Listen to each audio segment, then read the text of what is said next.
شەوی 29 چەکدارانی دەوڵەتی ئیسلامی لە کەشێکی تەمومژاویە هێرشیان کردە سەر سەنگەرەکانی پێشمەرگە لە مەکتەب خالید و مەلا عەبدوڵڵا و تەلەلوەرد.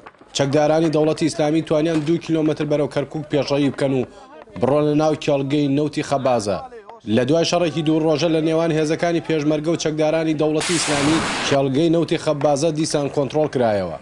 لە ئاکامی ئەو شەڕە 3 بیرە نەوتی خەبازە گڕی گرت کە زیانەکانی بە $10 ملیۆن مەزەندە دەکرێت. ئەم زیانە هێشتا بەقەت ئەوە نییە ئەگەر هاتو کۆمپانیایەکی بیانیان بێنابایە، چونکە کۆمپانیایەکی بیانیان بێنایە بە ملیۆنان دلار ئیمجایان کوژاندەوە. هەر لەم بوارەیە ئەزمونیشمان هەیە کە لە ساڵی 2004 بیرێکی هەر کێڵگەی خەباز گڕی گرت، ئەو کاتە کۆمپانیایەکی بیانیان هێنا بە ملیۆنان دلار کوژانیەوە. 3 بیرە نەوتی خەبازە کە لە ڕابردوودا گڕی گرتبوو لە دوای 6 ڕۆژ لە هێرشی چەکدارانی دەوڵەتی ئیسلامی کۆنتڕۆڵ کرا.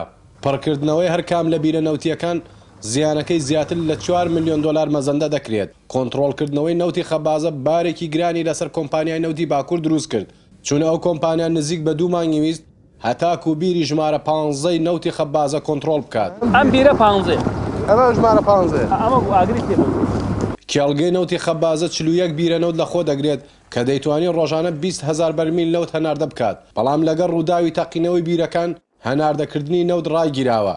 ئەو ڕووداوە زیانێکی زۆریشی بە نەوتی کەرکووک گەیاندووە.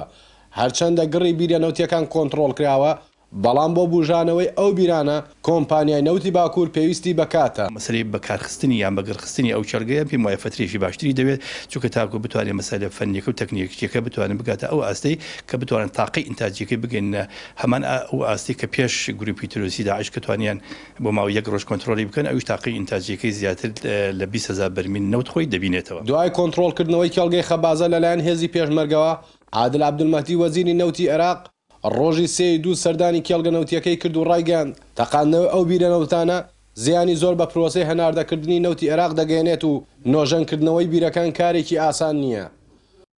ئاڵاوشیار NRT کەرکووک.